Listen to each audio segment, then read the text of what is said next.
Good morning. Thank you all for joining us for this. I never changed my slide. This is the 2025 NOFO budget workshop. Um, so obviously this is for the 2026 program year. And I want to thank you all again for being here. We are recording the session. We will make this available to all of the participants of the meeting as quickly as possible. I know we had a question in a meeting a couple days ago how soon we can get that posted. We'll try to have it posted by this afternoon, but sometimes it takes up to 2 days, but we will try to get this posted as quickly as possible. So again, this meeting is for, I'm not even sure if no, this is. This meeting is for the NOFO budget in order to share the requirements of the budget template and best practices for Illinois Works pre-apprenticeship program budgets. So we'll be going through the budget kind of step by step. So grantees are encouraged to have your budget up on maybe on a side screen and update your budgets in real time. If you are still working on something or need me to slow down, I can certainly do so. I'm going to be showing an example budget, and I will send that example budget out to all of the participants on this WebEx shortly after the meeting. So you will have a copy of that as well. So we will need your budgets to be emailed back to us by essentially the end of day on Monday, December 8th. And those budgets should go to myself and Robin. Robin, if you could put our email addresses in the chat. I know it's not something I had asked you to do prior, but I think it would be helpful for everyone if we could get that placed in the chat, and then they'll have the proper email address to send them to. Again, we will send this presentation with the example budget via email afterwards. Robin and I will be on that email, so you can just reply to that and send your updated budget to us. All right. So any questions before we get started with the workshop? No? Okay. I have a question. Oh, all right. Hi, good morning. My name is Oscar. It's related to the budget. I understand the data submitted would be the 8th, so next Monday. Beyond that point, are we going to have the chance to make any adjustments, or would that be the final copy? Well, there might be some back and forth, Sure. Based on, what you've submitted, what we're requesting. I'm not sure if there's something on your end that you're suggesting that you would be changing. Can you clarify that a little bit? Of course. No, it would really just be contingent upon us, for example, being told of any updates that we may have to update, only for the purposes of being in compliance with the state. But internally, there would not be, I guess, any update beyond that point. Right. Okay. So then, yes, that's exactly what this whole process is about. Okay.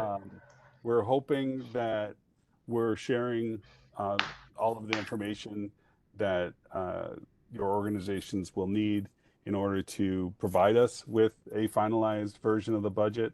In some cases, there might need to be, a change here or there for, something that maybe you had left out or maybe we left out, and we'll go back and forth with your organizations over the next week to get that done. But after that, the budgets will be finalized, and they'll start to work through the state of Illinois approval process so that we can execute a grant agreement uh, for your organizations. Thank you. You're welcome. Any other questions? All right, great. So we're going to introduce ourselves. One of the things I'm sure you've already recognized, possibly if you've attended other Illinois Works meetings, we're always trying to engage with our network. We want everyone to become familiar with the other grantees in the network, and this is one way of doing it. We also are required to track attendance to all of our meetings, and although we do get a report out of WebEx after a meeting, we we like to use this as another way of doing that. So in the chat, if you could please put your name, your title or role, and the organization that you're with, we'd appreciate it. And I'll give everyone just a moment to start doing that.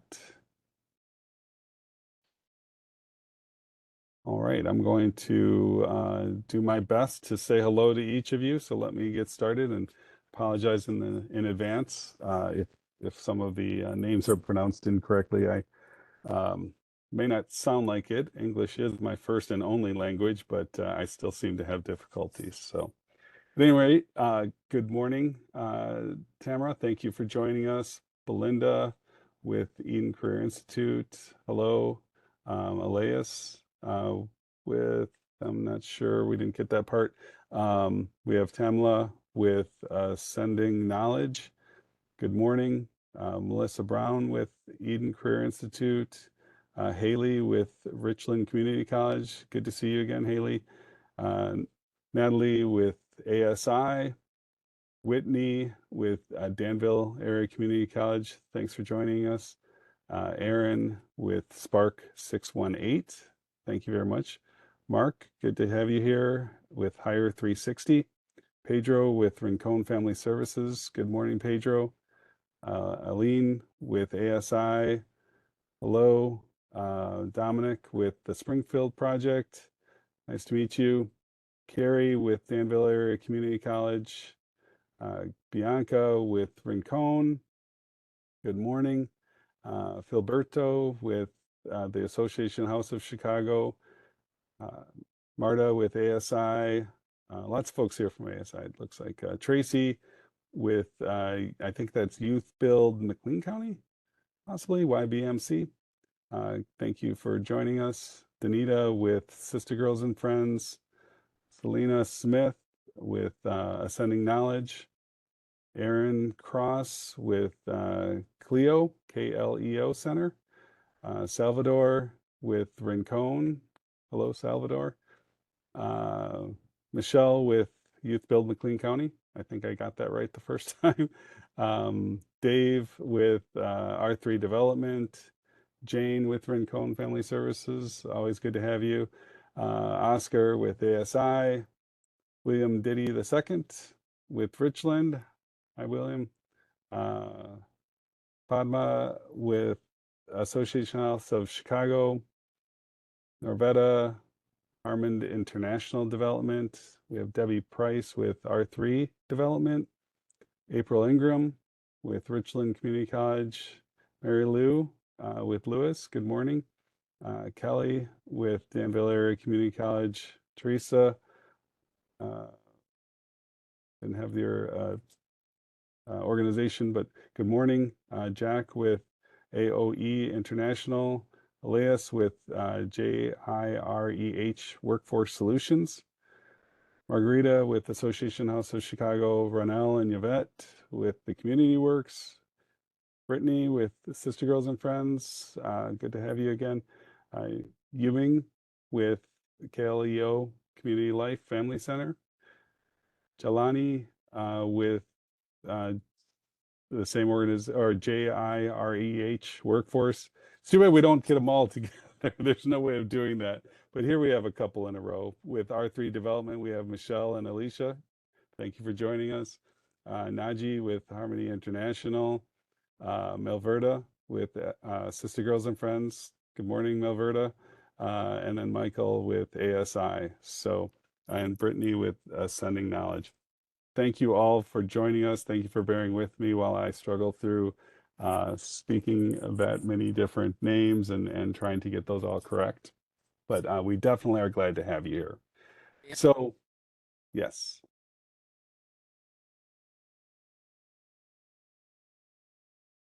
Robin, did you have Dan, I just wanted to indicate that I'd be monitoring the chat. If someone doesn't want to necessarily verbalize their question in the midst of a conversation or discussion, or if they think of something, put that in the chat. Maybe we can address that. I'll take notes and we can either address it then or at the end. Perfect? Yep. That sounds good. And we will, like I said, we're going to be walking through the budget template, one category at a time. So Robin's here. You're going to keep me on task. We are both financial grant managers with the Illinois Works Pre-Apprenticeship Program. And so if I skip over or start moving away from a category too soon, like Robin said, just place something in the chat and he will alert me to your question. So thanks, Robin. All right. So we want to start with just some general, requirements or general instructions for completing the budget template. And the first is that there is a general instructions tab, right? So it's the very first tab in that budget template. A lot of people just kind of see that and then they go right to where they start filling things in. But if you have any questions about the way the form is supposed to work, read that general instructions tab. It's very helpful. The second, important piece of information to share with you all is that every line item within a category needs to have an entry in the narrative.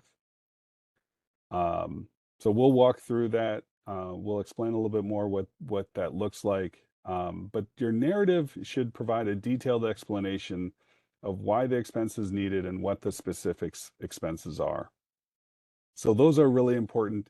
And when we talk about whether this will be your final budget or whether there will be back and forth that's required, a lot of times, the vast majority of the time, back and forth is required because the narrative for a specific line item is incomplete. So that's one of the most important things that we want to communicate here today. The second, and this is important for all of the organizations that are not familiar with DCEO grants or state of Illinois grants, really, but you will have audit requirements. You can see there that there's a link to the DCEO site where it discusses the audit requirements based on different grant funding levels. And those are grant funding levels in total. So if you have multiple grants with the state or multiple federal grants, that those all are cumulative to determining what type of audit you will have.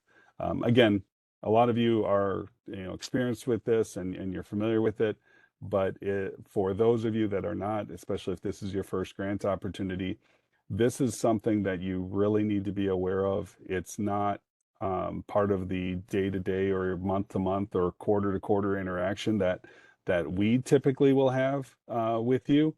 This is something that organizations are responsible for independently.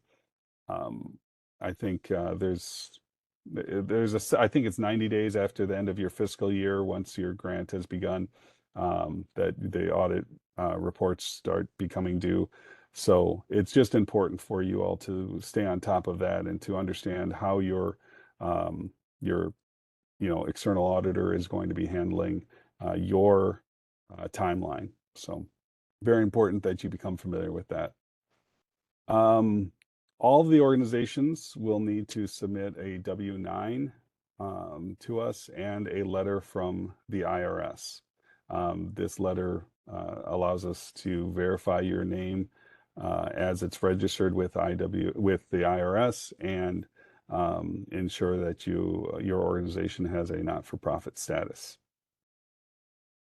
Let's see, another one, we'll talk about this a little bit more, but we want to just make sure everyone understands that gifts and promotional items are not allowable expenses. And this is an important consideration because, certainly there have been pre-apprenticeship programs, and there are existing pre-apprenticeship programs that are not Illinois Works pre-apprenticeship programs. And in some of those, possibly the grant allowed the organization to, gift each participant a tool belt with, a set of hammers and screwdrivers and different tape measures, different starter, tools and equipment. That is not allowed within the Illinois Works programs. So it's important to consider that. Promotional clothing is not allowed. Certainly, we do allow and even require organizations to have all of these things: safe PPE, high vis safety equipment, tools, boots, hard hats, etc. And they can be purchased with our grant funds, but they must remain with the program through their expected usage. So there is a consumable portion of all of those, and we'll get into that when we hit the supplies category. And then I wanted to highlight that DCEO does provide a learning library for the grant opportunities, and so it's really important that that organizations take a look at that, utilize those resources, and especially if you are, again, a first-time grantee. I know we have some organizations on here that have been working with state grants for years, if not decades, and some of them have been with the Illinois Works Pre-Apprenticeship Program grant specifically. But for those that haven't, or for those that want to brush up on some of that information, you definitely want to go there. So I'm going to include those links in the chat right now. That way you have them, so you don't have to take a screenshot. So hopefully you can just click on them or copy and paste them out of the chat. All right. So any questions before I switch over to the actual budget template?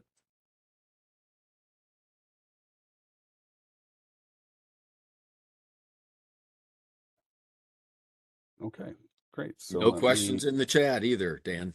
Okay, perfect. Thank you, Robin. So let me find my example budget that I had been working on, and we'll get that started here. Okay. So need my Cliff Notes. All right. So the first thing we're going to start with, let me get on to it here, is the general instructions tab. Again, it's the first tab. I mentioned it just a couple moments ago.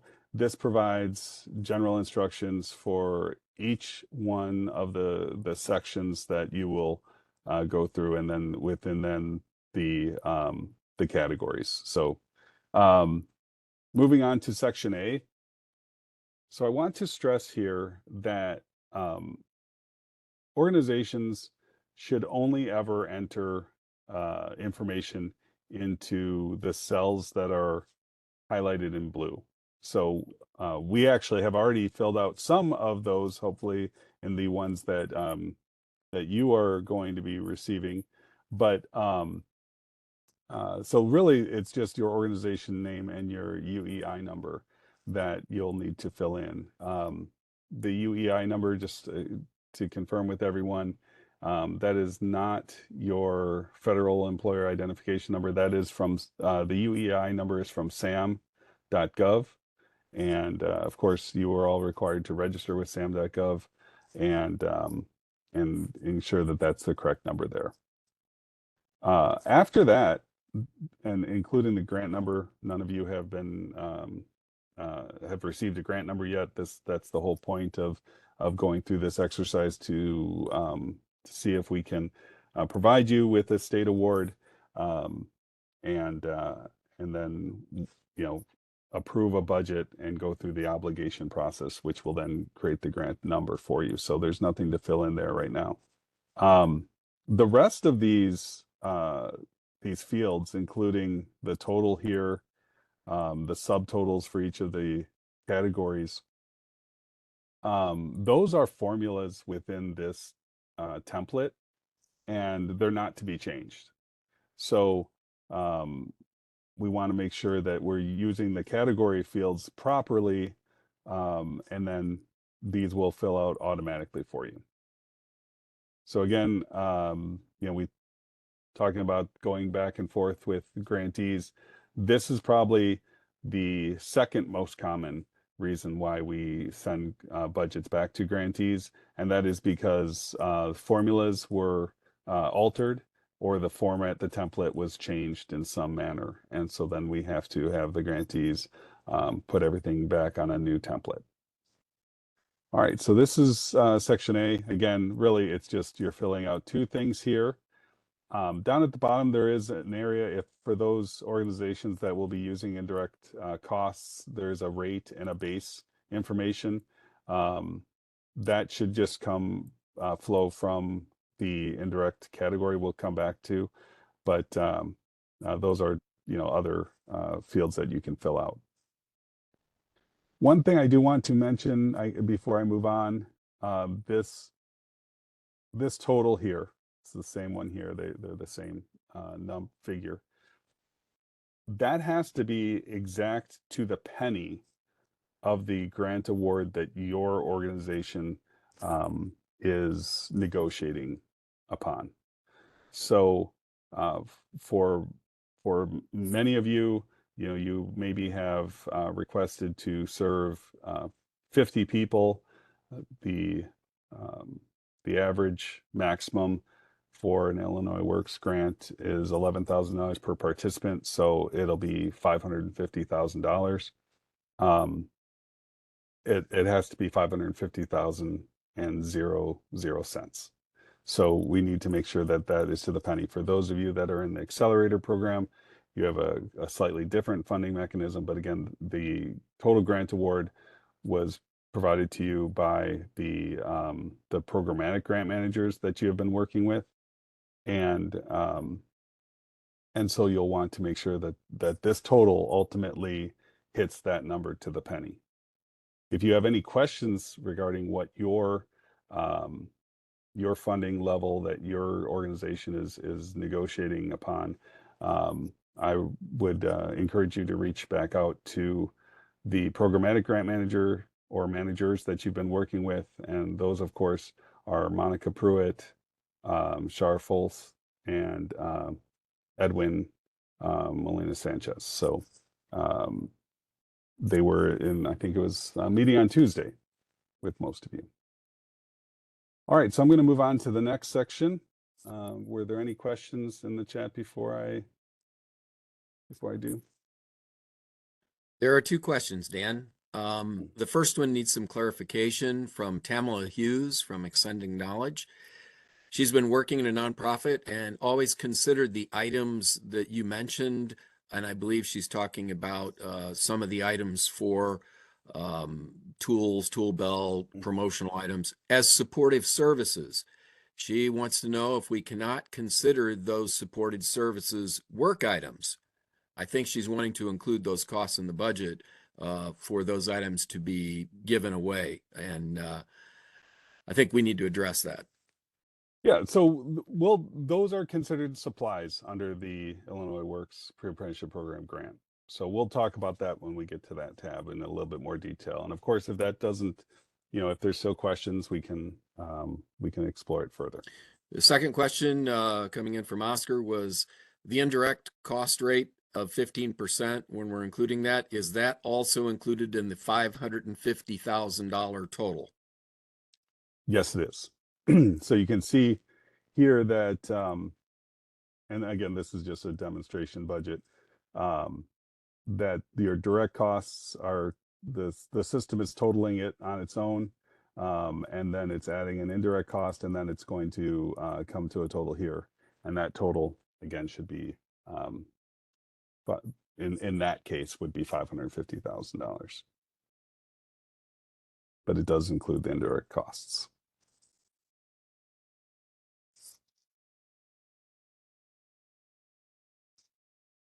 All right. We'll move on to the next one. So speaking of indirect costs, you'll want to mark the proper response here for your indirect cost information. If you have a pre-negotiated rate, you can express that here. There is an option for no reimbursement of indirect costs. All of your costs will be direct. That's fine. You can select that.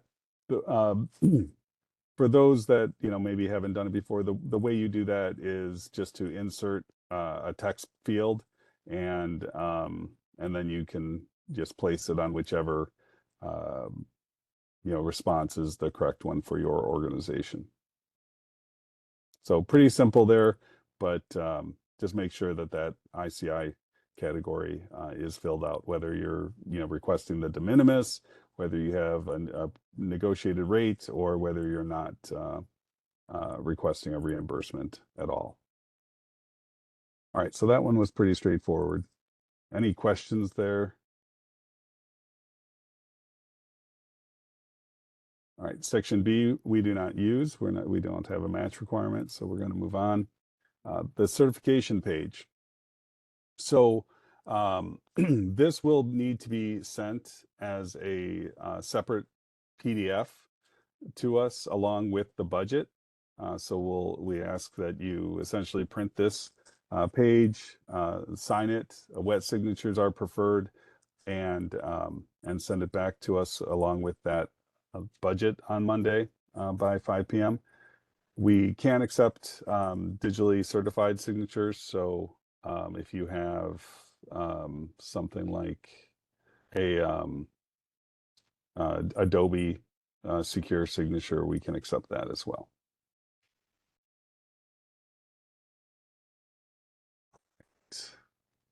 All right, now we get into the nitty-gritty of the budget template.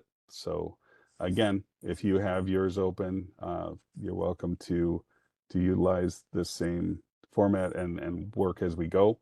So the first thing to note is that there are 7 required roles within the Illinois Works Pre-Apprenticeship Program. They are and let me make this a little bit bigger on this screen. The program administrator, the outreach and recruitment coordinator, wraparound services coordinator, student support services coordinator, transition service coordinator, data entry coordinator, and the instructor.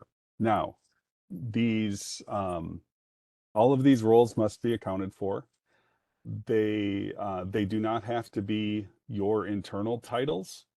That's not what we're looking for here. Instead, we're looking to ensure that the required Illinois Works roles are accounted for. So again, we understand that the actual titles within your organization may not be the same. These 7 roles do not all have to be through personnel.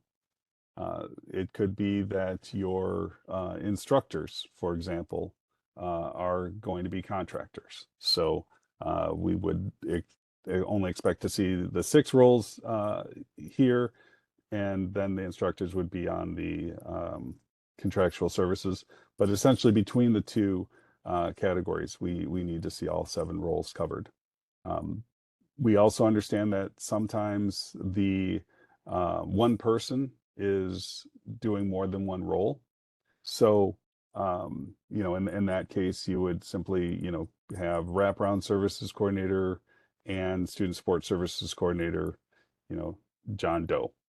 And so that's fine. The one that is not allowable for is the transition service coordinator.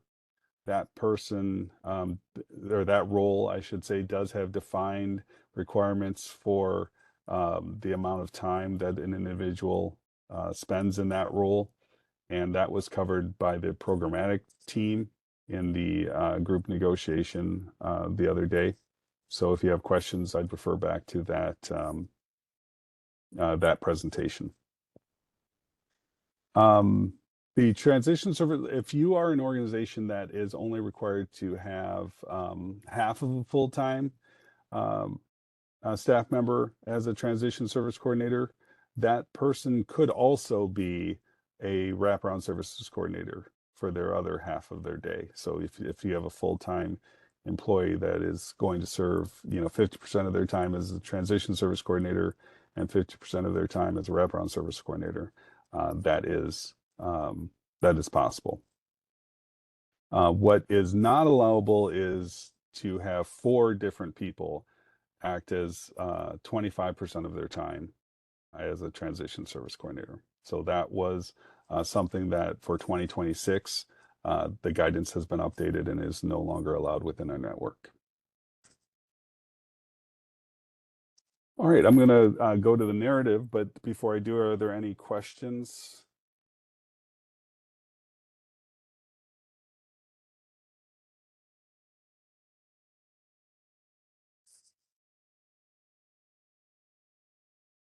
I see you talking, Robin, but I think you're still muted. It says in the chat, do you prefer that salaries be shown as an annual salary, or is it okay to do it as an hourly wage rate? Yeah, you can choose your own method. You can use a yearly basis, a monthly basis, or an hourly basis. There was one other earlier question. As far as the accelerated program, does it also include indirect costs? And that relates to the earlier question of whether it was included in the budget maximum amount allowable. Yes, the indirect cost rate, regardless of whether you're a track 1, track 2, track 3, which is considered our accelerated program, the indirect cost rate is part of your total award amount. So if your total award amount is $325,000, every penny of that must be accounted for, including indirect costs. All right. So as I mentioned, one of the key components after you have these individual line items within a category are the narrative for those line items. This is a pretty standard template that we would encourage organizations to utilize. So it starts out simply saying that all of these positions will fulfill the positions as described in the role definitions of the Illinois Works Pre-Apprenticeship Program Grant Manual. And then it goes on to explain in detail what each of the roles will be responsible for. So I would encourage organizations to utilize this exact verbiage. There's really no need to deviate, to add more specificity to any of those roles. One of the things that the line we're trying to walk upon is ensuring that the narratives are detailed and specific enough for us to and an auditor to look at your budget and immediately understand what this cost is for and why it's necessary, and yet not be so specific that it limits you and your organization when, come June, when you're having these expenses, incurring these expenses, and then it turns out that you added language and you made the narrative too narrow, and it doesn't quite accomplish what you need it to. What we don't want to have to do is unnecessarily modify budgets, because that results in a lot of delays and a lot of extra work for both the grantee and the state of Illinois. So again, I would recommend you utilize this verbiage.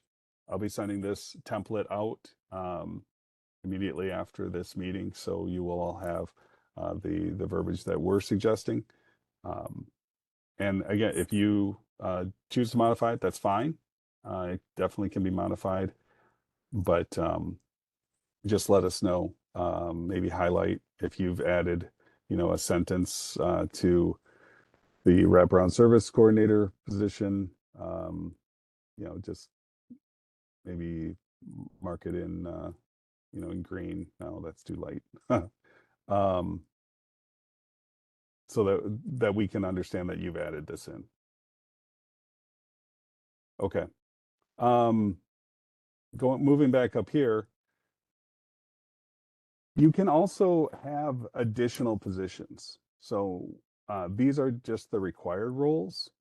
You may have a bookkeeper or a data entry specialist or an executive director that you choose to have as part of the personnel. So that is, possible. You can, certainly add them in. I just want to take a moment. I mentioned data entry specialist. This is an important point because this is really getting into the roles, but the data entry coordinator often gets confused for the data entry specialist. The data entry coordinator is not the person that is entering all of the data into IWRS. For those of you that are new into the network, or that will be new into the network, you might not be familiar with IWRS yet. It's the Illinois Works Reporting System. It is the database that is used to track and monitor the progress of participants in real time. That is a data entry specialist job to enter that in. The data entry coordinator is responsible for the data quality management. And so not only double checking that information, but establishing the timelines, establishing the rules and processes and procedures, and then, verifying that it all is all done correctly on a daily, weekly, monthly, yearly basis. So that's just an important thing to keep in mind. But as I was saying, if you have other roles that your organization will be charging the grant for, you can add them here, and then you just want to make sure. So let's say you chose to have some of the executive director's time placed here, then you would just want to make sure in the narrative that you include information on the executive director and what their function is, what they're doing, and specifically maybe for the executive director, how much time they're spending. Certainly time and effort sheets will be required as part of your monthly reporting. But that's something that we would want to see, because the alternative would be that there are direct administrative costs that you can place that or the executive director is often categorized under. But that's just one example. All right, any questions before we move on to fringe benefits? From the chat, Dan, can we outsource staff positions to external consultants? I believe you've already addressed that, but you might want to highlight it one more time. Yeah, absolutely. So yes, the short answer is yes. Any of these roles can be outsourced, other than the program administrator. And although most of them, organizations will find that some of these core competencies, such as, data entry, and the transition service coordinator, are really better done in-house. But yes, it is possible to engage with contractors to do those. And I do mention contractors over consultants. We'll talk about this in just a moment, but consultants are for advising, not for doing. If they're performing a function, they're considered contractual services. They'll be a vendor or a contractor under contractual services. One other question, Dan, and I'm not exactly sure what this is in regards to, but it says, should we add this narrative language in our overview as well? I kind of thought that's a duplication to do that, but I think they're talking about the narrative position by position. Well, actually, you know what? Whoever had asked the question, if you can unmute and clarify what do you mean by the overview? Yes, that was correct for the personal narrative for each area, for the program administrator, the language that you were going to send out that you want us to add to the budget sheet. So in our narrative where in the overview where we explain where the positions and the services that each person is performing, our first write-up is going to be different from what you're sending out. So that's what I'm saying. Do you want us to make sure that we add the language that you're going to send in a template? Oh, so you're referring to the NOFO application itself? Correct. Yes. No, that does not need to be updated with this information. Okay. Thank you. That was a good question. Thank you. And there are no more questions in the chat. Perfect. All right, before we move on to the fringe benefit tab, I should mention that, you know, fringe benefits are not, you know, required. Some organizations, you know, choose not to build a grant for those expenses. But if you are, this is a really important point. The personnel cost here is the basis for the fringe. So if you know, the personnel, if the program administrator has a $60,000 yearly salary, and again, to be clear, that can be expressed as a $60,000 salary, as a salary, I should say, instead of a monthly or an hourly. Then that $6,000 is the basis for the fringe benefits. So as we move to the fringe benefits category here, you will see that this $6,000 is the base, because that is the base for the grant, right? So that's the personnel cost from the grant perspective, not of course that person's total wage, unless of course they're at a 100%. In that case, the $54,000 here is, where's the, I don't think I have that copied over correctly yet, but the $54,000 for the, oh, that's right. I made an adjustment, so I'll do that before I come back. But the $54,000 for the transition coordinator would need to be, you know, correctly identified here. So I'll just do this real quick.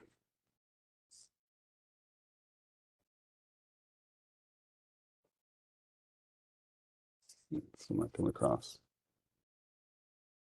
Okay, well, I'll update that before I send it out. But again, the base must come from the personnel tab, right? We can't have someone with a $6,000 personnel cost and a, you know, $50,000 base here. That doesn't make any sense. If something needs to be adjusted, you can adjust the rate.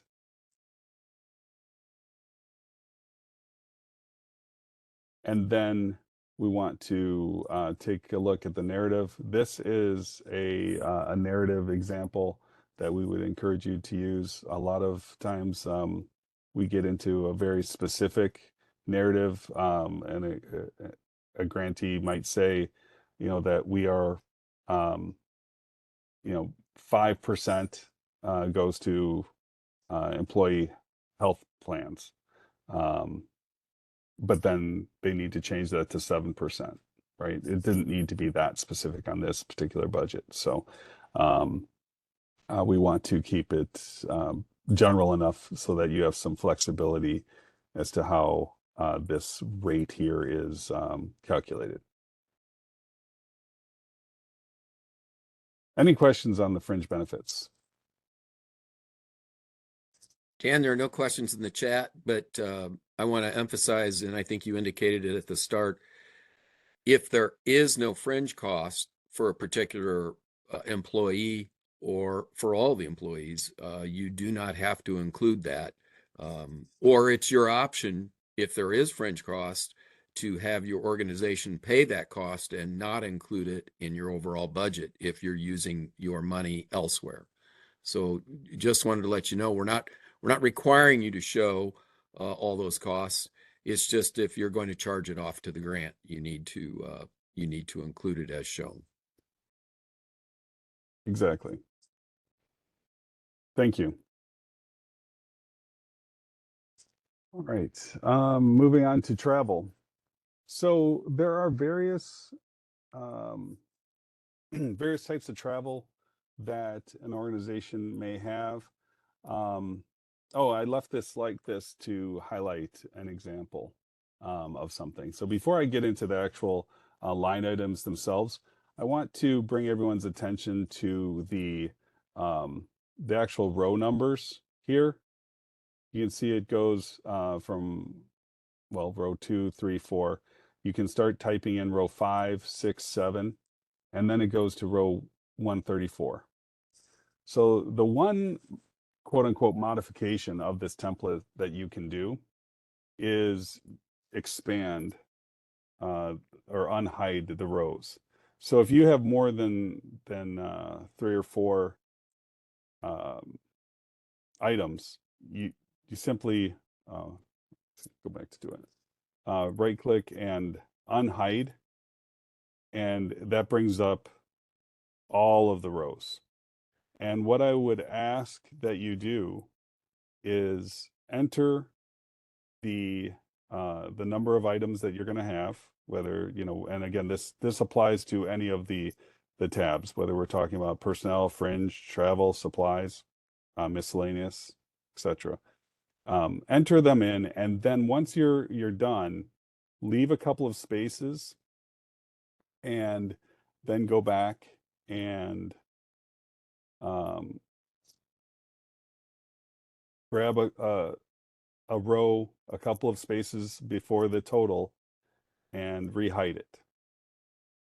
Now, the reason I ask that you leave some spaces open is that we want to make sure that there's nothing hidden, and there aren't any entries hidden in the hidden spaces. So if I go backwards a little bit, oh,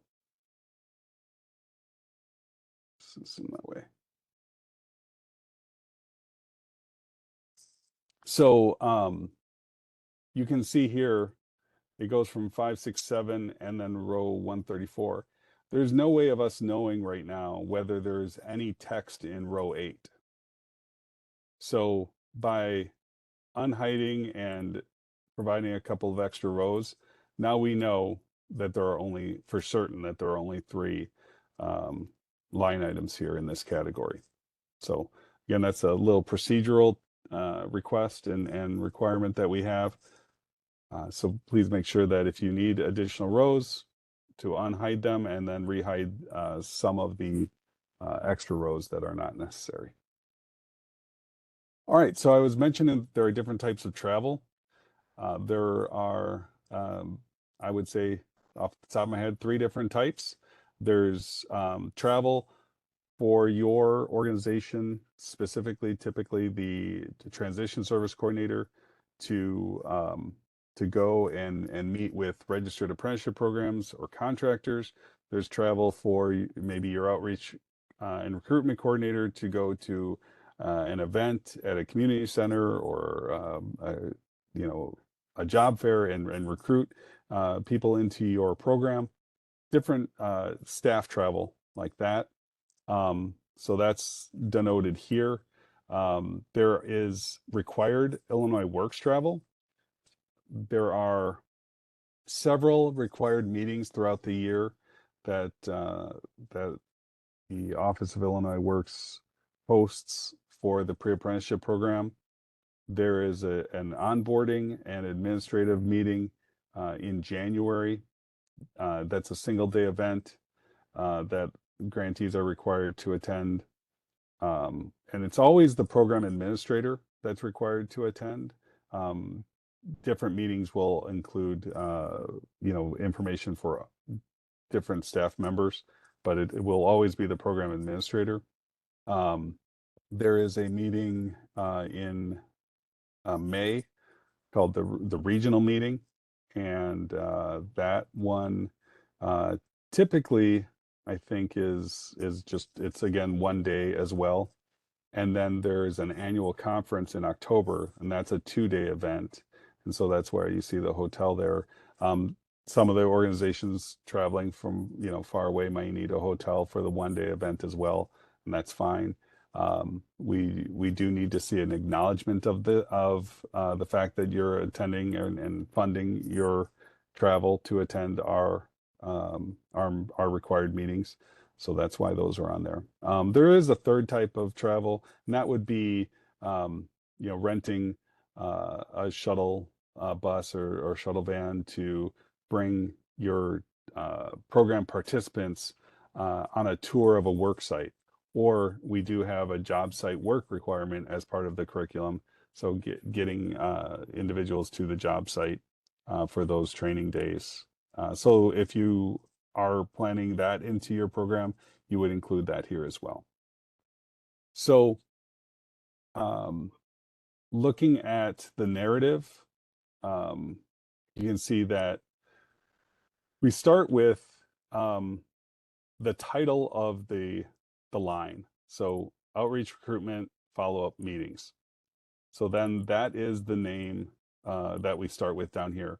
We want to make sure we're doing these in order and making it very clear for us to figure out which narrative goes with which line item, because surprisingly, it's not always clear. So in this case, we have this first one explaining the initial line item. It's providing some specificity here as to how the mileage is going to be determined and paid. Then here, this is a general statement that we want to see in all of the budgets, an acknowledgement of the travel that's necessary. So this doesn't actually pertain to a single line item, it pertains to several. And there are a couple different areas in which we will highlight some of that information. Then conference travel hotel, then you can see clearly conference travel hotel, that's the next line item that the narrative is being provided, and an explanation of how that's being determined. And then the final one, conference travel per diem, meal reimbursements are paid per the grantee's travel policy. And then, of course, if we requested, we can then see a copy of your travel policy. So, Robin, I know that you had some thoughts to share with the group on these. Anything more specific you'd like to see in the narrative? I think we talked a little bit about making sure that people provide, when they submit their requests for reimbursement, the actual backup documentation for each of the expenses. And we've tried to make the budgeting portion as easy as possible for you. And it's your policies, your determination. We're not dictating to you what the rates are that you're allowed to approve. But the federal standard mileage rate is an example that we'd like you to follow. Obviously, this is a state grant. We're not restricting you to a specific mileage reimbursement rate. Some people might rent a car in order to go someplace. So if that is something you're going to do, please let us know that in the detail. And that way we can easily approve that particular cost. The more information you give us on the front side, the easier it is for us to approve, and the backup material you provide when it's aligned with your narrative. So that's really all I wanted to address. I think we talked initially about maybe saying a lump sum, but I think having the detail is much easier for us to review. So let us know. And if you don't have a travel policy in place, talk to Dan or I about the guidelines maybe you could utilize. The state of Illinois has a travel policy that could certainly be shared with you, and you could mirror that if you'd like. So Those are really the only comments I had, Dan. Excellent. Thank you. Yeah, thank you for really explaining that the narratives are extremely important down the road as we go through the monthly reporting. There are some questions in the chat, Dan. Okay. One goes back to fringe benefits. I think this is interesting, and we may want this individual, Dominic Watson, to elaborate. He asked, can fringe be a fixed amount for each person as opposed to a percentage? I think we should probably address that before we talk about the question on travel. Dominic, you want to unmute and maybe explain to us why you would have a fixed dollar amount for a fringe benefit? Yeah, so we are transitioning into looking at just providing our employees a set amount to cover um, health insurance. They would essentially be accountable for their own health insurance, so we would just give them a stipend for that. So I'm looking at it from that lens. You know, we won't necessarily have a percentage, but more so just have a flat amount. Dan, I don't know about you, but if they're going to just pay them, isn't that part of their compensation and would be included in personnel costs, and they would show nothing in fringe? Yeah, I was about to say I'm certainly, cannot provide tax advice or accounting advice, but I would look further into that. My understanding is that there is no such thing as a non-taxable stipend to an employee. So if you're paying a portion of the health care directly, that's one thing, but providing a essentially a non-taxable stipend for employees to purchase their own health care is may not be allowable with the IRS. So investigate that. But I'll go just say that ultimately that it becomes a rate, right? So we do need to see a rate. If if I were to say, well, and again, I don't know how this I don't know that having a fixed fringe benefit is a thing, but pretend it was for a moment, and I said, well, it's going to be a $2,000 fixed benefit. Well, then this rate would be 33.33%, right? So there's still a rate. We may ask to see how that's being calculated, because if one individual has a 33% fringe rate and one has a 70% fringe rate and another has a 10% fringe rate, we're going to need more detail as to how your organization is coming up with that. Thank you. Thanks, Dan. Mhm. The only question related to travel that I have on here is paying for gas for travel.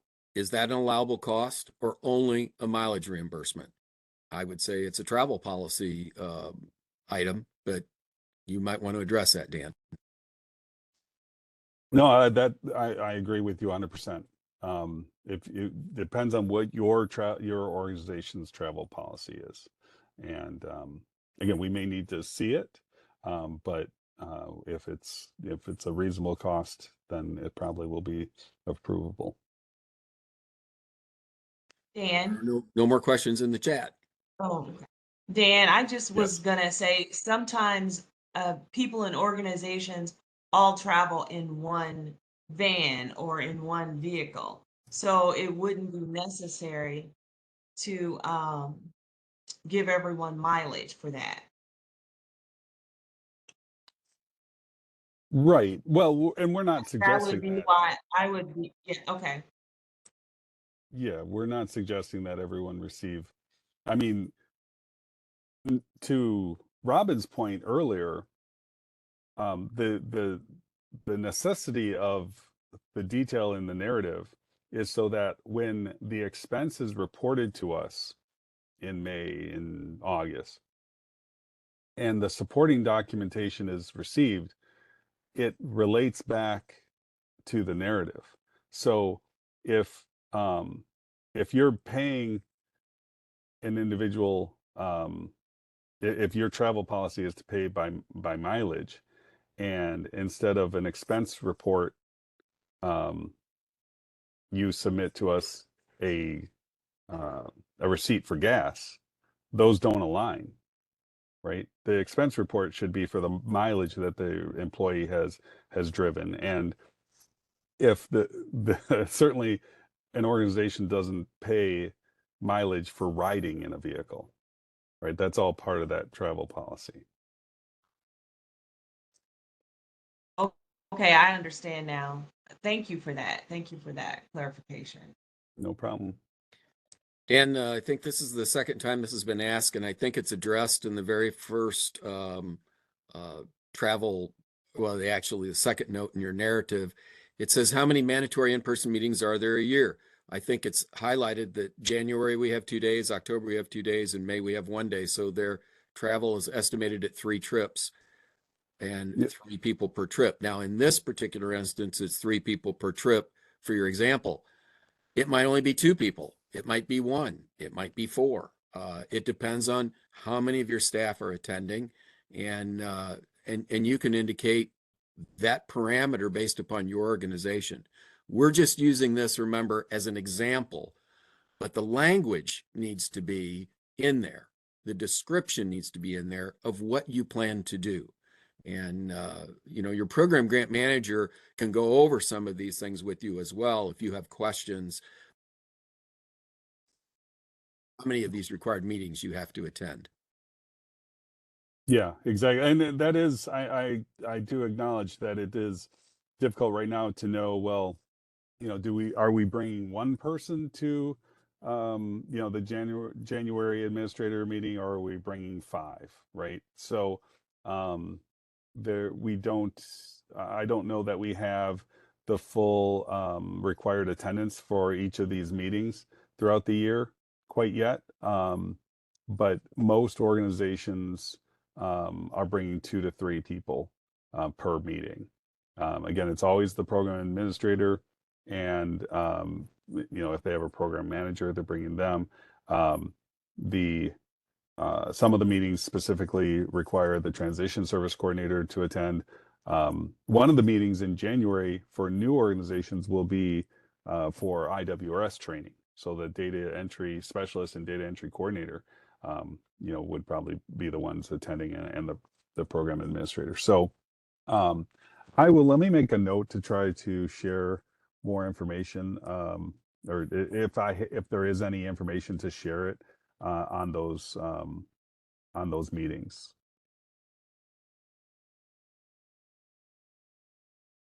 Okay. Okay. Thank you for bringing that up. All right, let's move on to equipment. So this one, hopefully is pretty straightforward. I left this in here to highlight an example from our modification budgets.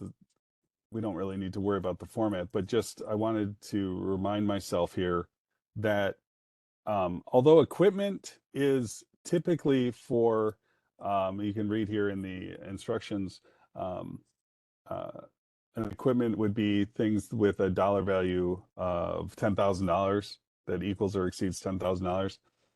We also, for our program, require all computers to be placed into equipment. Now, we certainly do understand that supplies can also be durable and are required to be reused. We'll address that in a moment. But this allows us to better track the purchase of computers, including printers and scanners and things like that. Which programs, we certainly want all programs to have all of the tools, the resources, the equipment that they need. And that's one of the reasons we're walking through this budget the way we are. But we also wouldn't expect an organization, and hopefully all of the organizations on this call will be very successful and will be back with us for the 2027 program year, right? But in those instances, we can't purchase all new equipment every year. So computers specifically. And I mentioned printers and scanners.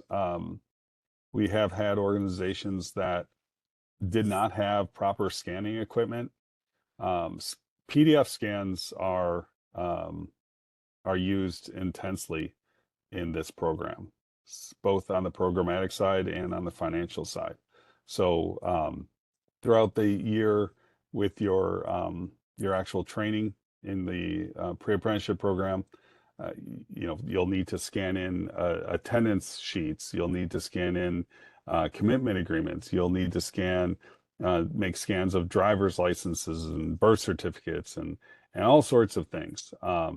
So you'll want to make sure that you have a scanner that can do that.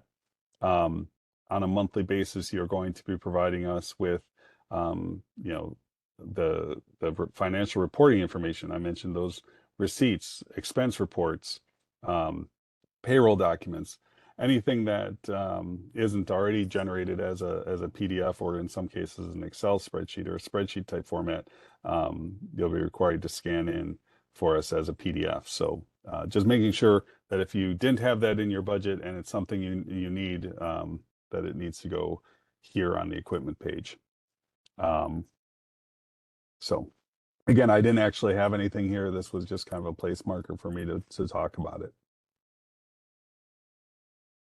So moving on to supplies. I know this was something I touched on earlier, and then we wanted to come back to in terms of talking about it. So here we have listed, I'll just walk through a couple of these, office supplies. Certainly it's your discretion as to whether or not you charge the grant for office supplies. But all organizations will wind up using, pens and paper and staples and things like that. But this is more of an optional one. The construction lab equipment, and identifying that you have as construction lab equipment, that is a necessity. So this is a hands-on program. So these two, construction lab equipment and tools, are required for each program. Let's jump down into the narrative so we can see what that means a little bit more. So the construction lab equipment is talking about consumables, including the lumber, the nails, pipes, PVCs, copper, other materials that will be consumed as the participants practice drilling and cutting and creating things. So, we need to see that reflected here. Some organizations don't charge the grant for that. They receive those materials as donations. That's fine. In that instance, then what we're asking that you do is place this then down here in the non-state information, and you would put the narrative in the non-state narrative. Even though it's not being done as a matching fund, it's other funds that you're seeing. And that's a specific requirement that we have to ensure that organizations are aware of the need to have those materials as part of their curriculum. So then tools, we had talked about this a little bit in the overview. Those are not, our program does not consider those as part of supportive services. When we talk about supportive services, we use the term barrier reduction funds. We'll see that in the miscellaneous tab. Barrier reduction funds include wraparound services, student support services, transition services. That is not an appropriate place for the tools. They belong here in supplies, and they're expected to be inventoried and maintained with the program. So I'll actually include a little bit before I send this out, a little bit more information about the requirements there. But those tools are expected to remain with the program year after year. Then there's a line for PPE,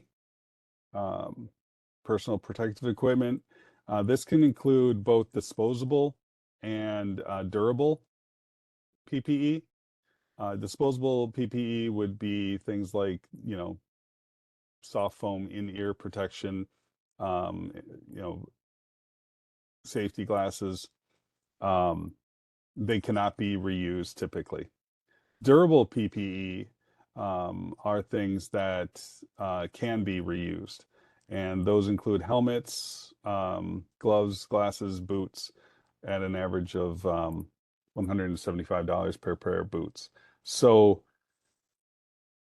this it was mentioned on the PowerPoint. It's mentioned here.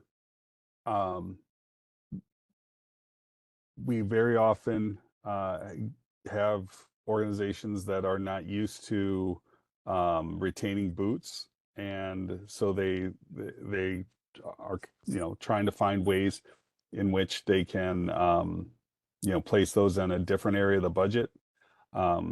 That's of course not allowable. That will require us to go back and forth a couple times with this negotiation of the narratives, but they do need to belong to the organization, and they must be reused. At some point, the durable PPE does expire, and I will say that the less expensive durable PPE essentially is used up faster than the more expensive. So organizations that buy, say, $75 boots and maybe have a 20-week program, probably do need new boots at the end of every program. Organizations that are buying $175, $300 boots, those can probably last a couple of years. So those are some things to keep in mind.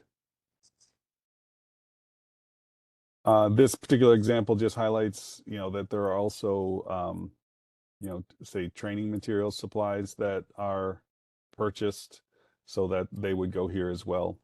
And then the narrative explains that these are, training materials for each participant. Any questions about supplies? Dan, I've got a couple questions. I think one of these was already addressed. Would tablets need to be included in equipment? You already said any computers, whether it's tablets, any computer-related equipment, whether it's scanners, printers, anything at all would be in equipment because it needs to be inventoried. And then if we order software, is that under supplies?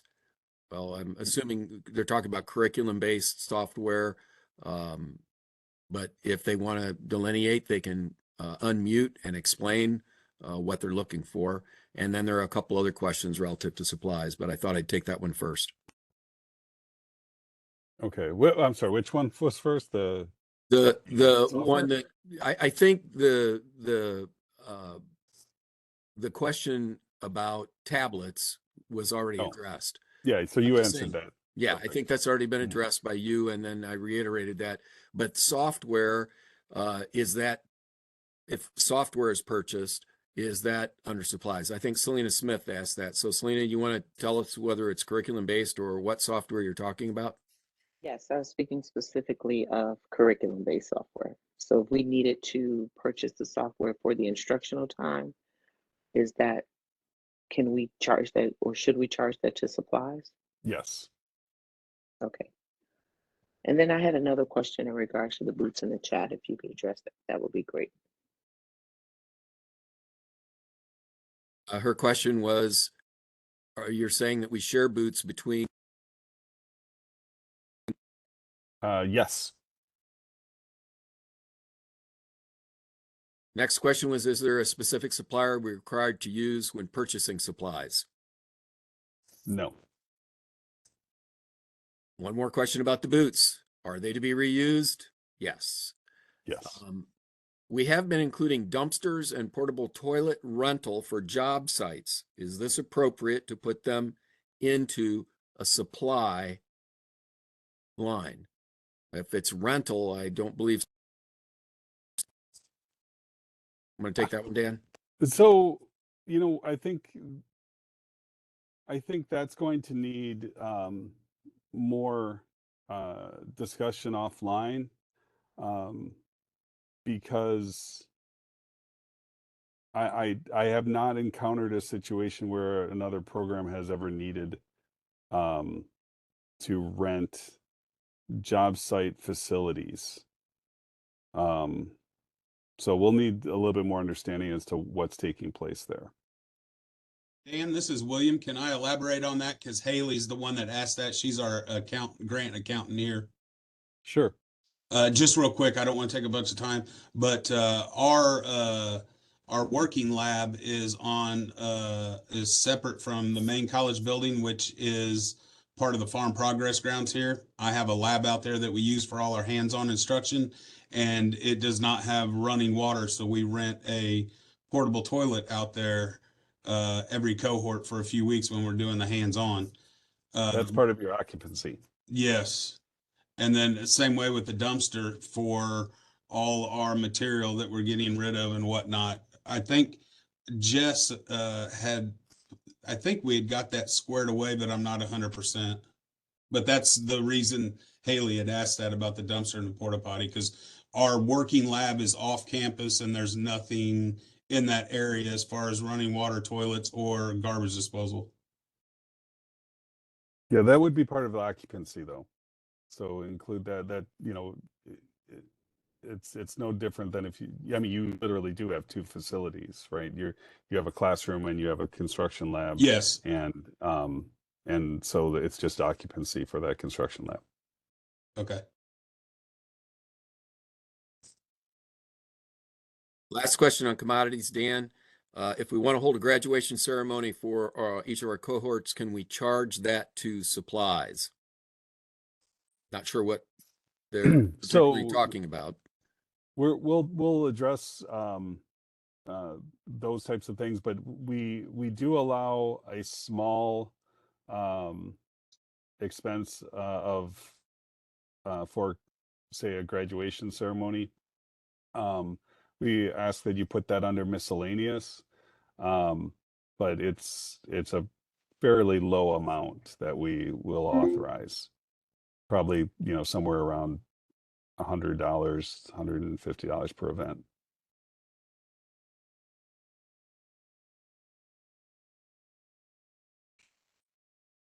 Last question was the same question asked earlier, was our Adobe Microsoft software, is that also eligible to be included under supplies? Yes, include those in supplies. Thank you. There are no more questions in the chat, Dan. Dan, Okay. can I ask a question relating to what they asked about graduation? So I think what they may have implied is under supplies, there will be certificates and things like that that are relating to the graduation. Maybe the cards from NCCER or NAB2 or, you know, different things like that. So that would probably go under supplies, right? Like a graduation certificate, not so much the actual graduation, but the things relating to the graduation. So certainly, you know, if there's an expense for, you know, first aid CPR cards, you know, NCCR cards, NAB2, well, it's trades futures now, but yeah, those all go under supplies. A general graduation certificate, I'll have to see whether or not we allow that as an expense. Illinois Works now provides Illinois Works pre-apprenticeship program graduation certificates to each participant. Specifically, we actually don't allow grantees to provide a graduation certificate with our program on it. So I don't know that we would allow an expense for those types of certificates.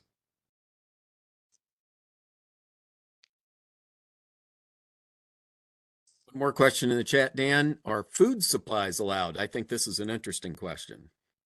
Yeah, so the short answer is no.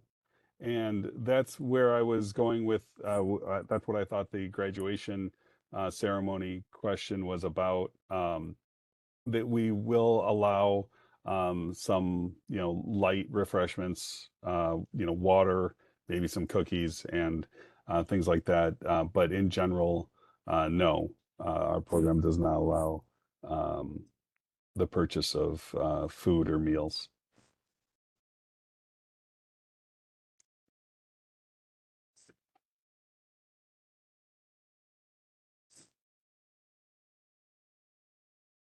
All right, I'm going to move on to contractual services. Let's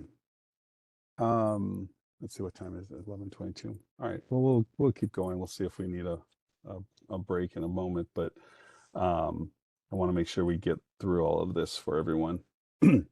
So the contractual services, I want to make sure I clarify here. You can see up at the top row, these are vendors and contractors. So as such, any vendor that you're utilizing, any line item here, it requires a contract from that vendor.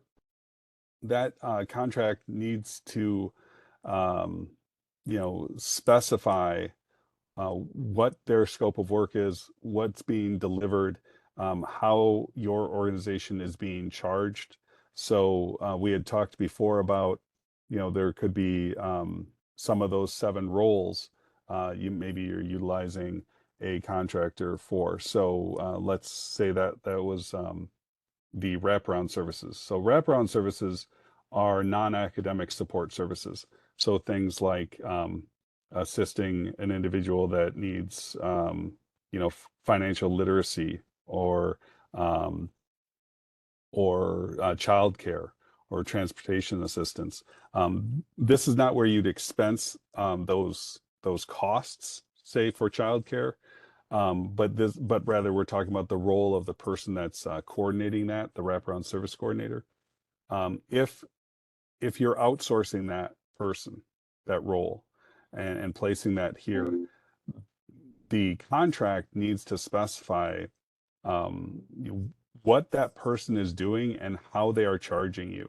So, is it $10 an hour, $20 an hour for doing what specifically? And the reason I mention that is because then, again, we go back to the financial reporting. When you actually submit an expense to us, say, hey, I paid that vendor $4,000, we need to see their invoice and it needs to show what how they're charging you and per the contract that you sent us, right? So contracts are required for each vendor. I'm going to scroll down to the narrative. You will see that that this is, highlighted here in red, that the grantee must submit signed contracts for each vendor. So that's an important thing to keep in mind. So some of the common ones that we see are the first aid instruction, OSHA 10, 10-hour construction instruction, sometimes construction math and accounting services. So I put these in here just kind of as random examples. And then when we come down to the narrative, we start to see that this gets into a little bit more detail as to what's, how those figures, how those dollar amounts were calculated. Again, we're not looking to put the entire contract in the narrative, but we do need to have some idea of how that dollar figure came about, and then the contract itself will go into the detail. So you can see, I'll make sure everyone can see all of the narrative examples there. Any questions about the contractual services?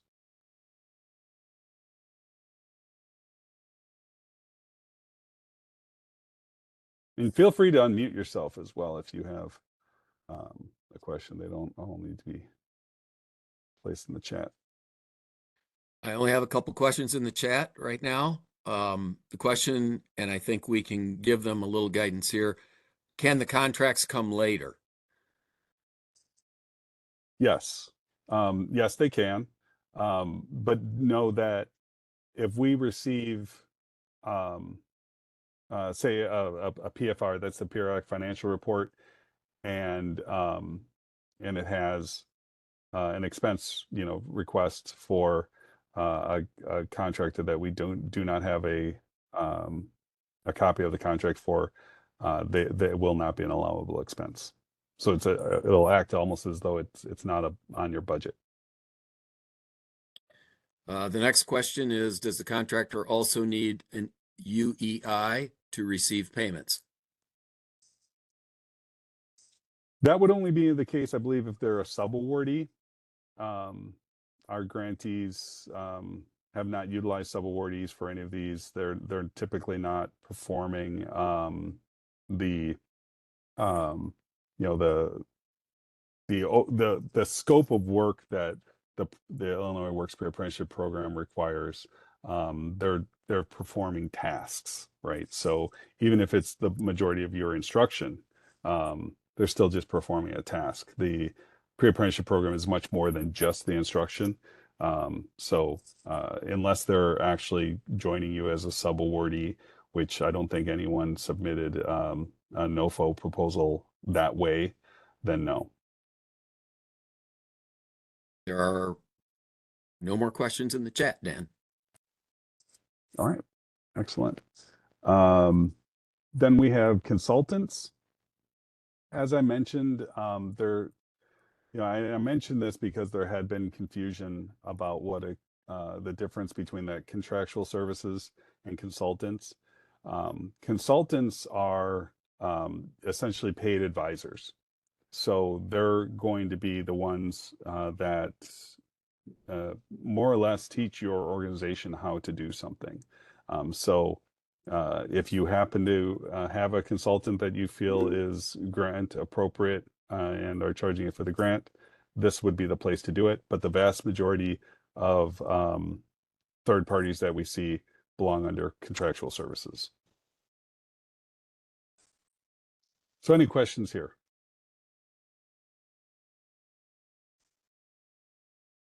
No?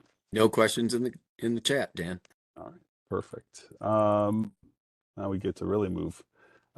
Construction is not allowed, so it's not part of our grant system. All right, occupancy. So this is, of course, a requirement. We are, this needs to be provided in the manner in which you see here. We are looking for a basis on what's being charged. So we don't want to just see, well, the monthly rent is $3,000.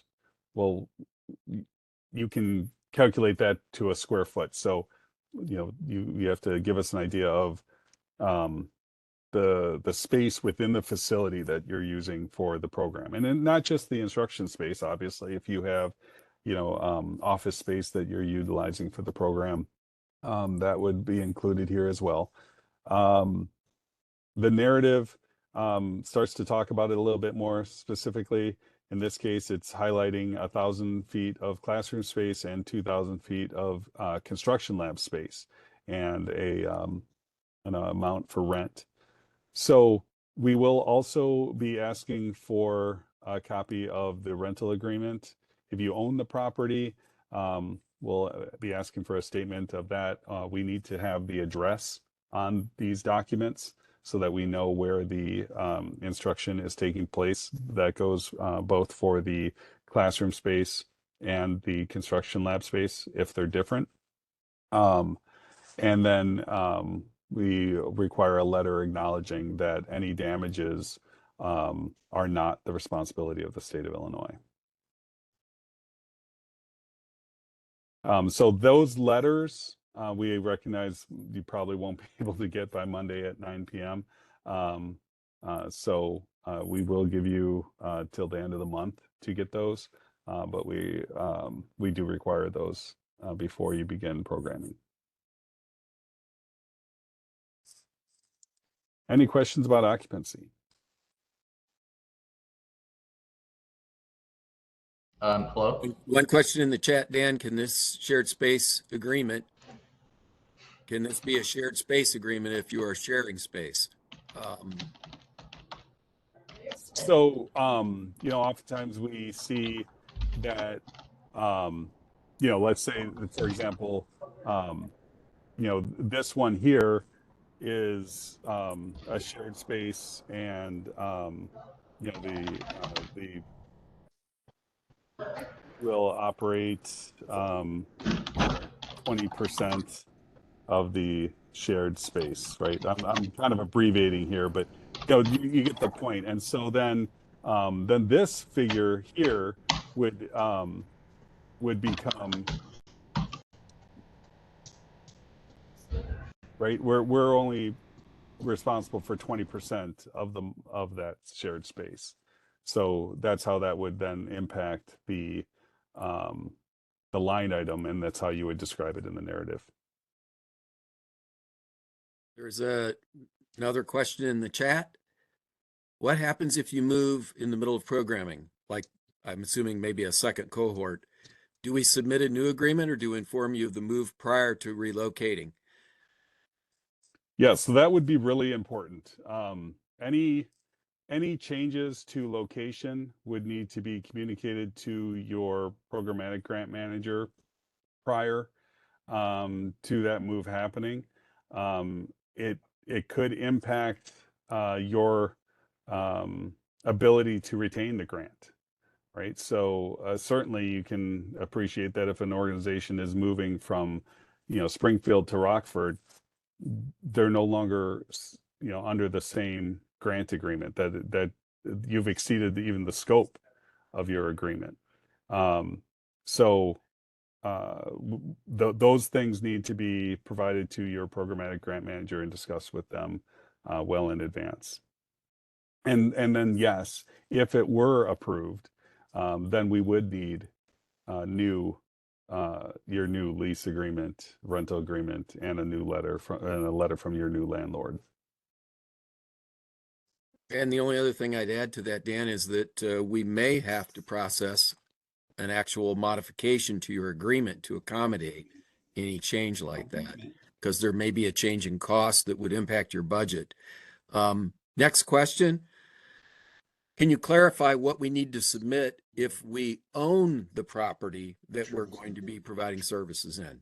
So we're going to get And I might mention someone needs to mute. I'm not sure who has unmuted themselves. Whatever you need. And you're getting. Yep, unless you're going to ask a got question next, please mute your line. It's already But has it in stock. if you So own the the PO property, number. send us a letter So, yeah, on it should your be good letterhead, there. simply stating that you are the property owner of this address, Picked up all and my that as the property owner, you acknowledge that any damages are your own responsibility, not the responsibility of the state of Illinois. If I could ahead of time and piece it up for him. All right. As soon as I get that PO. So William, to do Ed, you have a question? then over that same day. It's been approved by everybody. It's going William. to so April, all she's got to do is I'll go ahead and mute William. Any other questions? I have one More question in the chat, Dan. Oh, It's, and then do we we have a have to verbal obtain question. special insurance coverage to cover the training and construction or the work that we're going to be doing? That is between you and your insurance company. And then I heard somebody starting to ask a question. Yes, hi. This will be our first year as an awardee for this particular grant. Is it ever common where there are grantees in the same program that share space?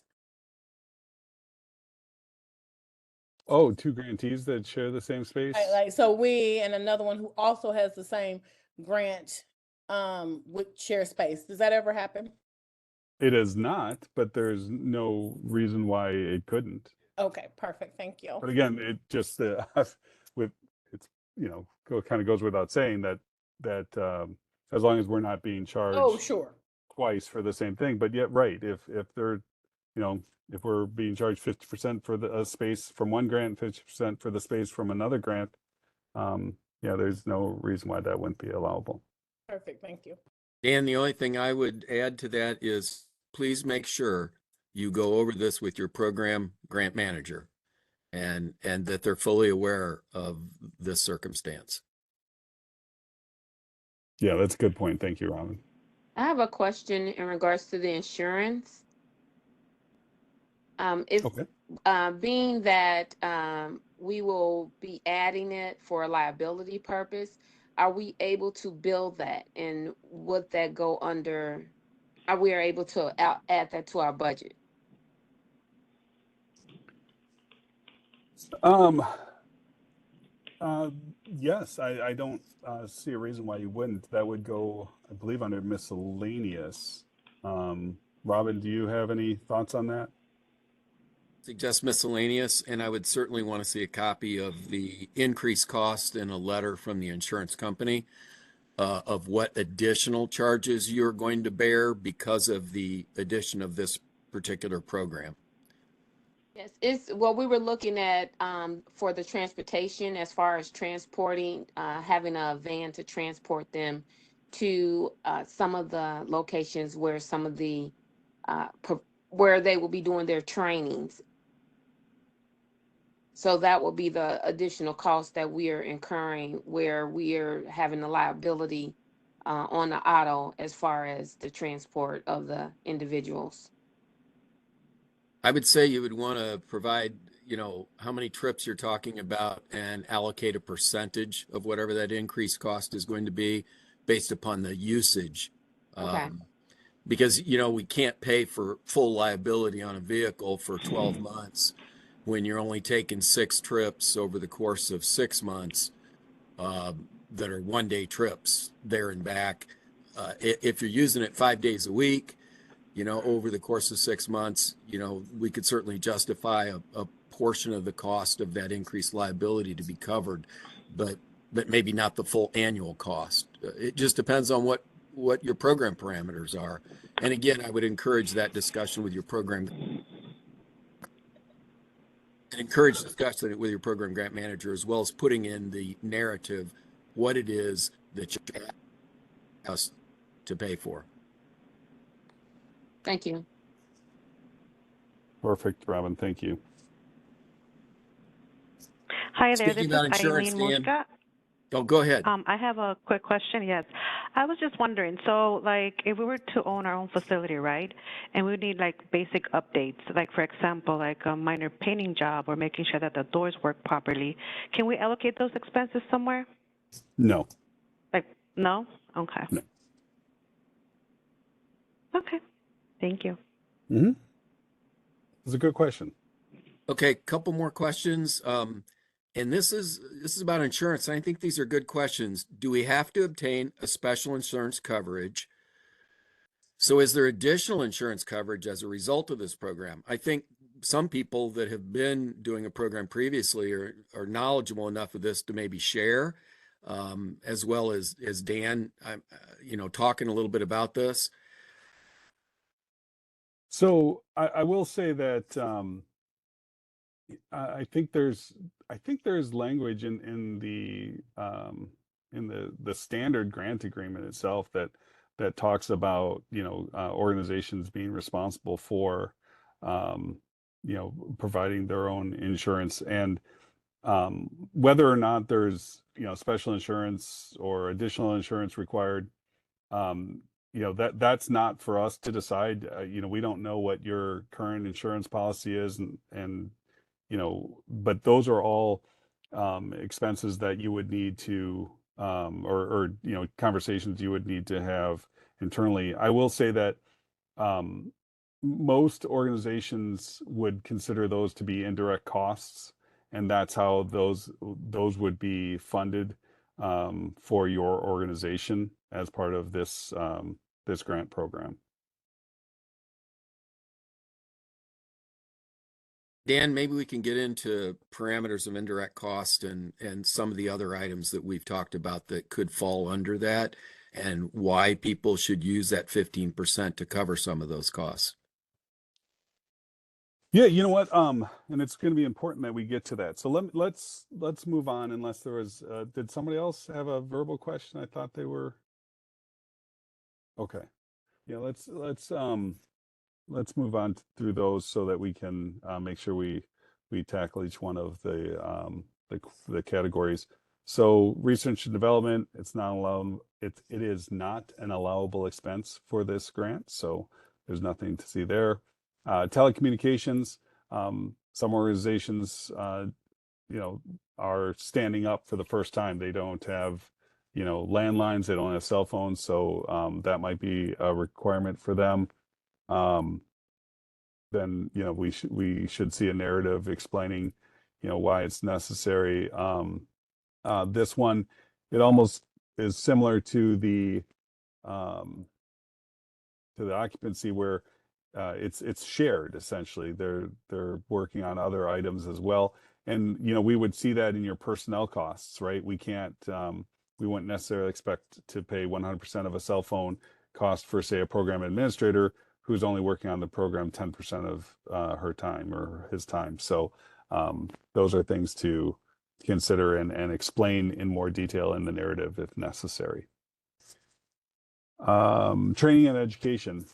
This is an important one to note in that it is only for staff training and professional development. So if you have a staff member that is, continuing their MC3 certification or training, or if they are, the wraparound service coordinator attending, say, a workforce conference or something like that, those are the types of expenses that we would see here, and any of that professional development training internal to your organization, not the professional development that Illinois Works provides. All right. Moving on, direct administrative costs. So the instructions here give a pretty good explanation of this. We typically see, again, an executive director, if they're going to have costs shared with the program, that they would be in administrative. I gave the example where they're in personnel. They can be, but usually we'd see them in direct administrative costs, or some of the clerical staff. We also see placed there as well. Miscellaneous. All right. This is the big one. So let's kind of move through the last couple so we could get here. It's very important to note the barrier reduction funds and the stipends. These are required categories or line items within this category.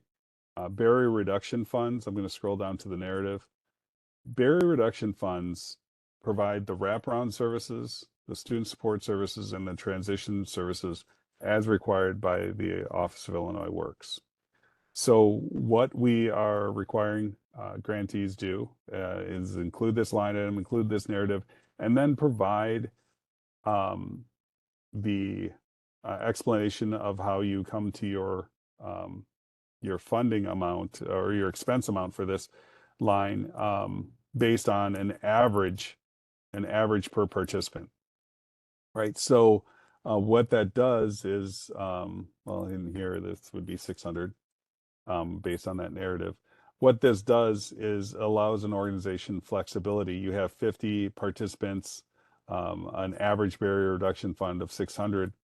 That allows an organization to assist a participant that needs maybe $1,200 of childcare by providing that $1,200 of childcare, and another participant maybe didn't need any additional supports, right? Or one participant just needed assistance with paying for a $25 registered apprenticeship program application fee, and another got into a registered apprenticeship program, a USDOL registered apprenticeship program, but there's $1,000 initial cost to being part of that RAP.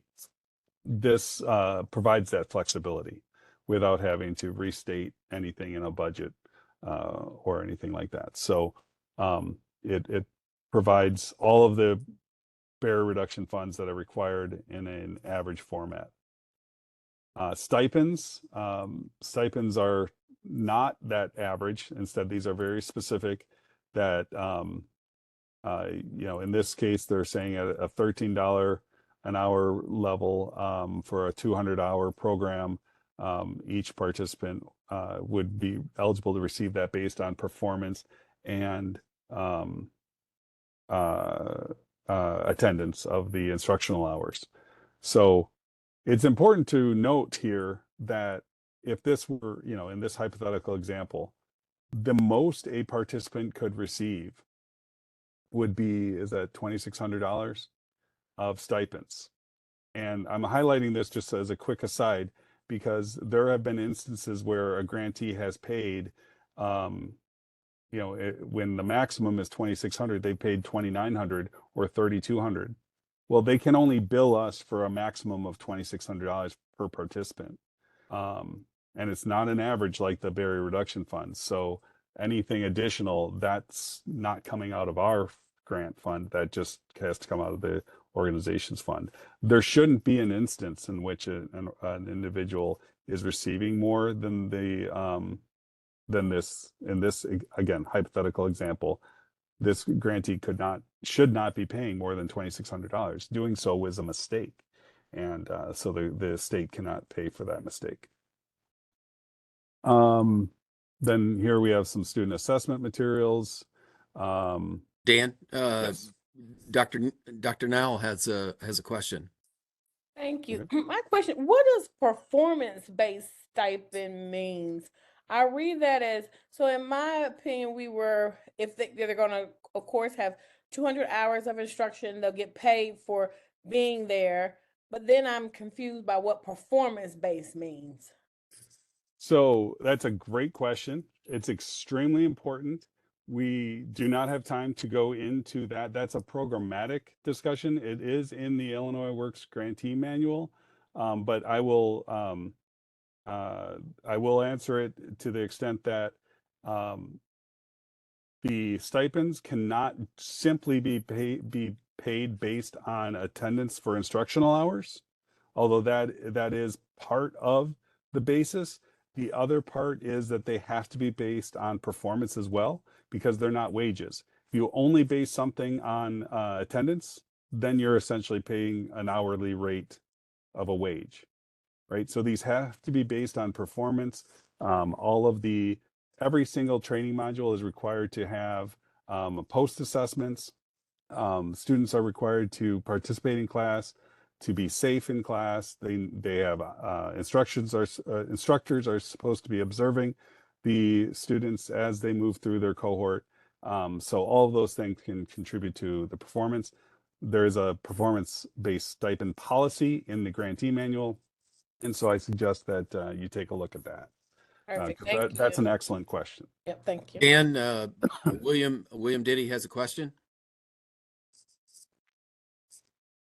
Yes. Good morning, sir. About the stipend, how you said you've had instances where organizations have ran over their estimated cost, so to speak.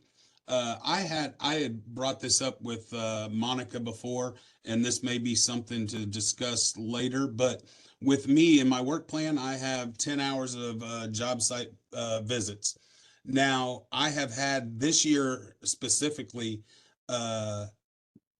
unions reaching out to me wanting to come in to talk to my class or whatnot that I didn't anticipate when we turned in the work plan. So that ended up, we were going over the 10 hours. Is that something that I should try to avoid? But I have a hard time telling a union when this is a union program that they can't come because I only have so many hours built into my plan.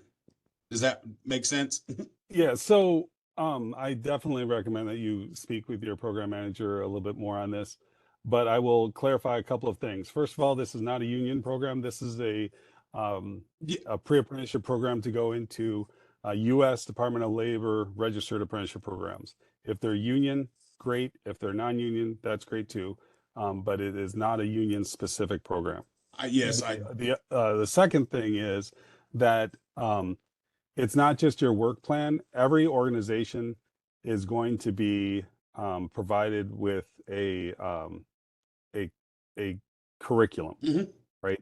An approved curriculum based on a certain number of hours. Yes. In this hypothetical example, it's 200 hours. You cannot exceed that.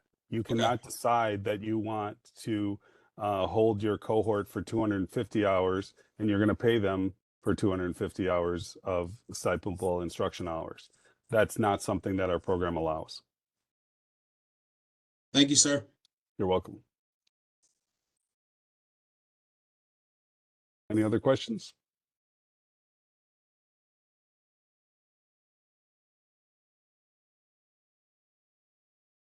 I think you're. Does the grantee issue 1099s for stipends paid to the participants? Again, we're not your tax attorneys or your advisors there, but my understanding is that if an organization pays somebody a stipend over a certain dollar amount, that they are required to issue a 1099. Stipends in general are taxable income. They are not wages, but they are taxable. So I would investigate that further with your accountant. There are no more questions in the chat, Dan. Okay. All right. So one thing I will highlight here are open house events, including graduations and the job fair. The job fair is a for half of you on this call everyone came through the NOFO process, but some of you actually had been with our organization or our grant previously. Some of you are brand new, but for those that had been with us previously, this is a new requirement. But all programs are required in 2026 to hold a job fair in conjunction with our career services team for current participants and graduates and alumni. And so this is kind of a note for that, to make sure that organizations are prepared to do that. All right, I'm going to move, and of course I'm going to send this and you'll have the narrative information for all of these. And these are just examples. Again, these first two are required. Your particular miscellaneous may have, more or less of these other ones, depending on your program. But I do want to highlight the indirect costs. So indirect costs are basically shown here, but there is a calculator. I'm going to keep going one tab over here. And this allows you to properly calculate the indirect cost base. So here we can see that wages are part of the base, fringe benefits are part of the base, and then something called professional services. So I don't know why they titled it that, but you'll notice as we go across these tabs that personnel is one of the tabs. So that relates to salary and wages. Fringe benefits is a direct relationship, but professional services we don't really see. What we do have are contractual services and consultants. The professional services are referring to consultants, not vendors, right? So in this case, you can see this is pointing to the consultant tab, G134. So if we go to consultant G134, that's where this would come from. So that's an important distinction for everyone to keep in mind, that the calculator would not include the vendors. It could include the first $50,000 of sub-awardees, but again, none of the NOFO applications included a sub-awardee to my knowledge. Travel then, again, should just point directly to the travel tab and the materials and supplies. So that points right directly to the supplies category. And that's how you come up with your total direct costs. From there, you can move those direct costs to the indirect base, and then utilize, if you're utilizing a de minimis rate, 15%. last thing I will mention on this is that the if you're using up to a 15%, you can actually decrease that if you need to find some place to hit that exact dollar amount or exact penny that we had talked about before. I've seen some organizations, move this down to 14.97253478 just to get to that penny. So that's one way of manipulating that. But just wanted to share that with all of you. So, any questions about the indirect costs and indirect cost calculator? There's a question in the chat, Dan. Would the accountant that does our audit be considered a professional service consultant? No, I believe they're considered a vendor under the contractual services. So I audit if I will look into that, and if there's a correction to be made, I'll let you know. But otherwise, the accountant that is performing the auditing is considered a vendor. I have a question. Seeing that the career fairs are new for 2026, how are we supposed to budget that? How do we have any idea as to what that's going to cost if it's included in our budget? Well, the expense for holding a job fair, what we're allowing currently is essentially a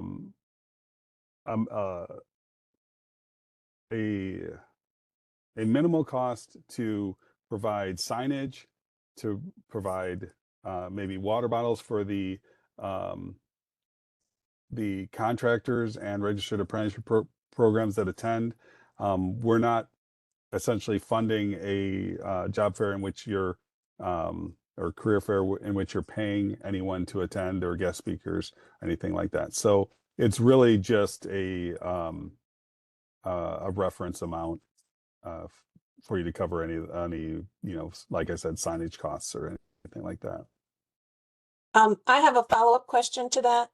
So Okay. if we have to rent tables so that we have enough for the vendors participating, can that be included? It could, yes. Okay. But one recommendation that we have is to utilize a local library or community center that allows you to use those items for free. But we can with anything, I should say, on the budget. That's where this negotiation comes into play, and reasonable costs, can be allowed. Things that we see as being unreasonable, then we obviously would go back to the grantee. Thank you. Thank you. And I'm surprised there weren't some questions about indirect cost, but I appreciate you making a note that your indirect cost does not have to be 15% if it would push you over your budgeted amount that you're allowed for the year. It can be less than that. And certainly any of the costs that are non-listed elsewhere is something that can be covered by that indirect cost rate. That is, you noticed a lump sum in there for you to cover those overhead costs. Maybe some of the accountant's time that's not allocated to the actual grant itself could be covered by a portion of that indirect cost rate. But there are a number of things that organizations have done that I've worked with and have used that indirect cost rate to cover things like utility expenses, miscellaneous charges that they have as an organization that are attributable to this particular grant program. And remember, that's the most important part. Your indirect costs need to be costs that could be attributed to the program.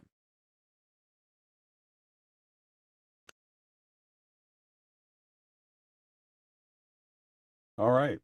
Looks like we just shot over that 12 o'clock time. Any final questions before we go? Dan, I did. I had a question I wanted some clarification on. You said earlier, you mentioned that when you received the PFRs or some type of billing information in May and August. So what are the significance of those 2 months?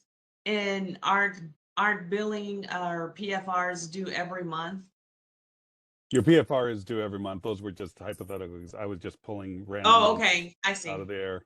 Yep. I was just saying, we're doing this now, but it has ramifications on everything you're doing throughout 2026. Absolutely. Those Thank monthly you, Dan. reportings. Yeah. Yeah, no problem. Thank you for making sure that that was clear for everyone. I want to say thank you to everybody since this is my first go around with Illinois Works. I really appreciate everybody attending, and I look forward to helping a lot of you. Yeah, absolutely. Thank you all for your patience. We appreciate your time today. And like I said, I will be sending out an email shortly with this example document, and then we'll also be sharing the link to the recording. So thank you very much. Have a great afternoon. Thank you both. You Take all care. too. Bye-bye. Bye-bye.